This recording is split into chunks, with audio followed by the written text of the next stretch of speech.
नमस्कार।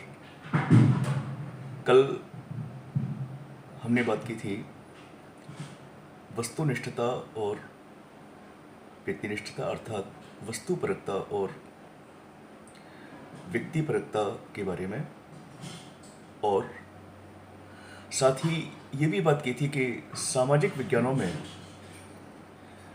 वस्तुपरकता और व्यक्तिपरकता दोनों ही देखने को मिलती हैं। वस्तुपरकता का तात्पर्य है कि जब एक समाज वैज्ञानिक किसी घटना का अध्ययन करता है तो वह निष्पक्ष रूप से, बिना किसी पक्षपात के, अपने अध्ययन को परिणति प्रदान करता है। और व्यक्तिपरकता का संबंध है कि व्यक्तियों के किसी भी प्रश्न को लेकर के या किसी भी बात को लेकर के अलग अलग विचार होते हैं। और अगर हम अनुसंधानकर्ता की दृष्टि से बात करें, उसके दृष्टिकोण से बात करें, तो व्यक्तिपरकता का तात्पर्य है कि मानव होने के नाते, सामाजिक प्राणी होने के नाते, समाज का सदस्य होने के नाते लोगों के साथ अलग अलग प्रकार के संबंध होने के कारण वह तथ्यों के साथ छेड़छाड़ कर सकता है। और अगर ऐसा होता है तो इसका प्रत्यक्ष प्रभाव अनुसंधान के परिणामों पर पड़ता है। आज हम व्यवस्थित रूप में वस्तुनिष्ठता के बारे में बात करेंगे और समाजशास्त्रीय दृष्टि से ही इसकी समीक्षा करेंगे। जैसा हम जानते हैं कि वस्तुनिष्ठ या वैषयिक अध्ययन से अभिप्राय ऐसे अध्ययन से है जिसमें अध्ययनकर्ता की मानसिक स्थिति का प्रभाव अध्ययन पर नहीं पड़ता, अर्थात व्यक्तिगत जो उसके पूर्वाग्रह हैं, व्यक्तिगत जो उसकी सोच है,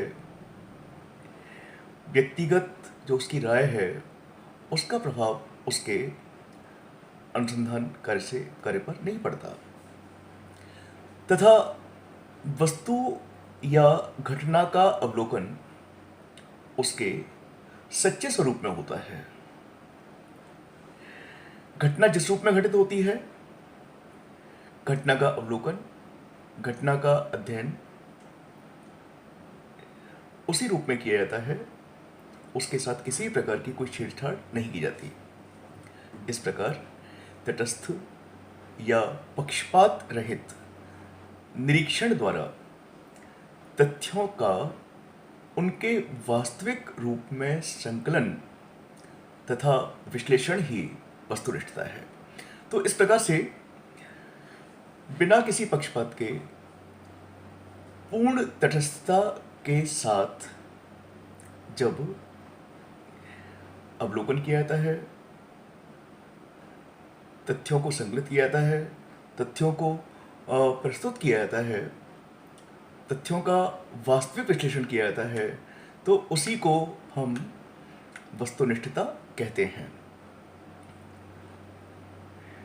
कुछ परिभाषाओं की भी हम बात करेंगे। पहली परिभाषा कई के अनुसार है। आपने कहा है, सत्य की वस्तुनिष्ठता का अर्थ यह है कि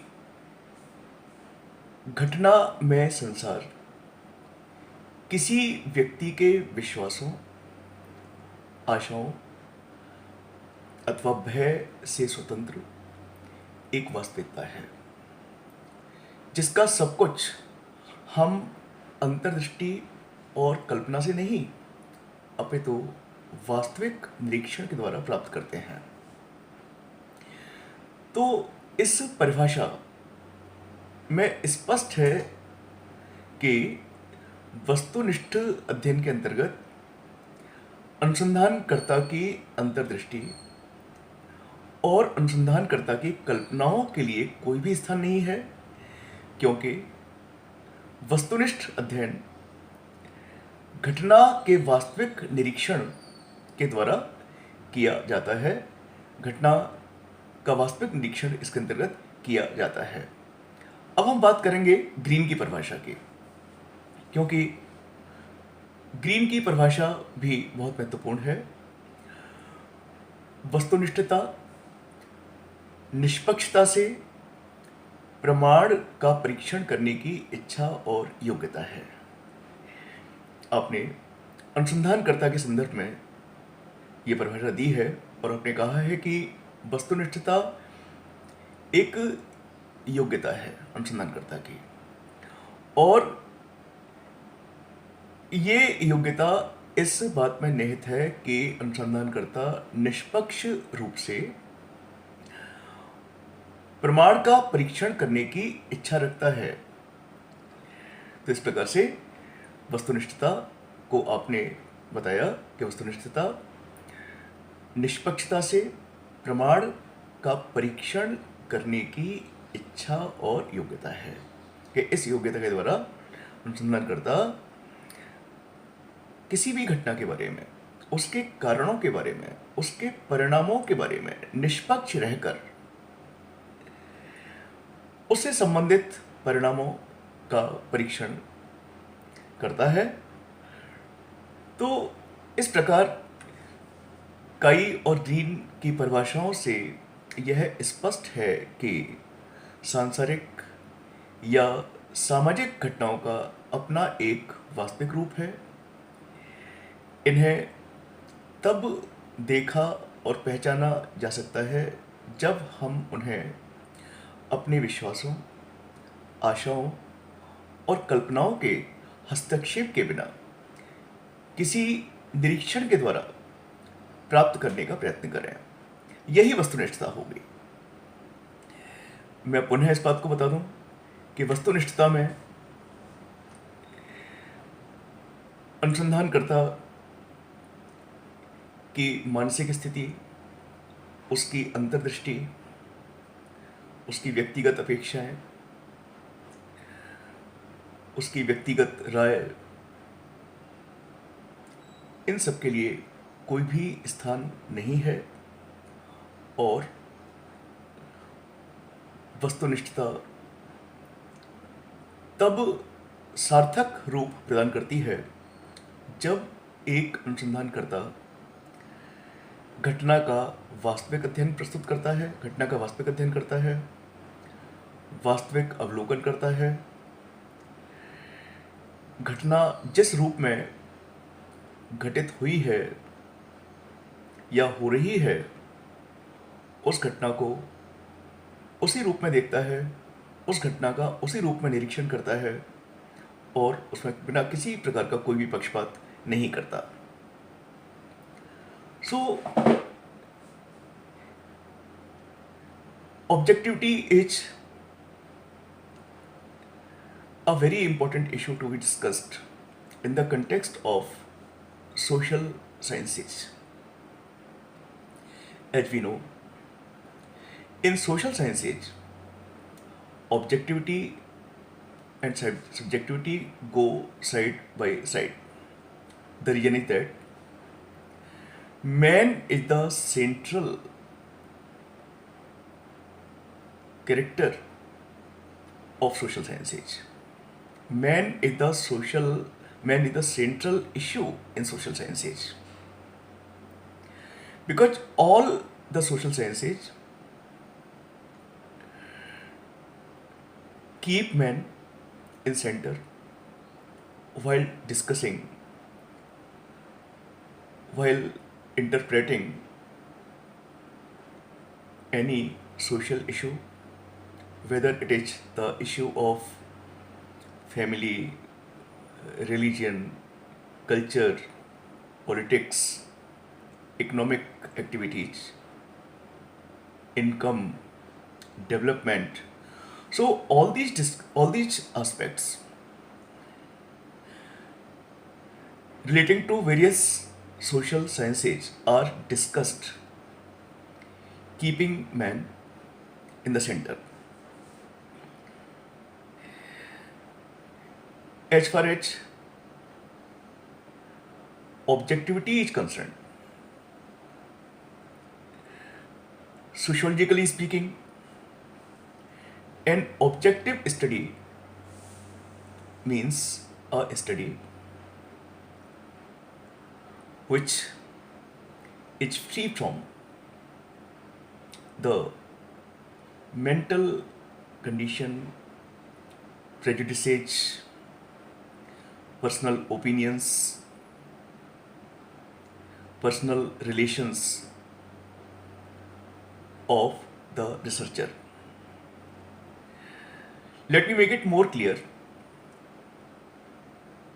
Objectivity comes only when the researcher is free from all the prejudices, when he has no partiality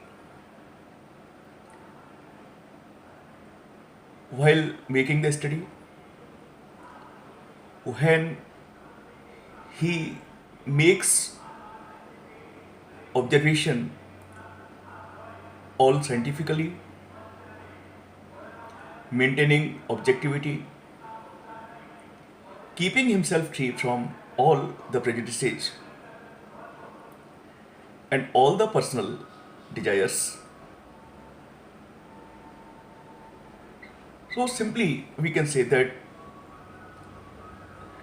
in social research, particularly, objectivity occurs only in that condition when the researcher collects the data, classifies the data, analyzes the data, makes observation of the problem all objectively, setting aside all that he has in his mind as a person, as a man. He should keep himself free from all these things, and he should make pure observation of the problems. Obviously, the social phenomena or social events have their own world. They need to be understood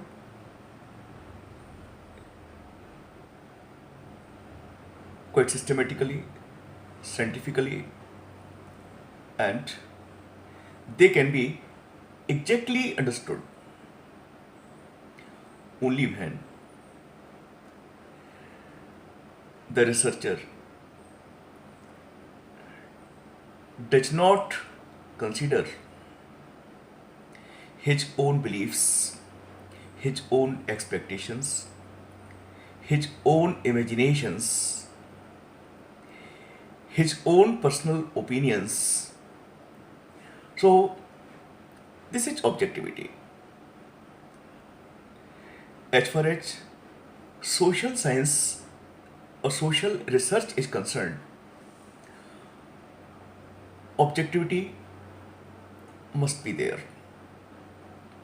Without objectivity, without maintaining objectivity, without keeping ourselves free from personal things, personal prejudices, we cannot study social phenomena exactly or scientifically.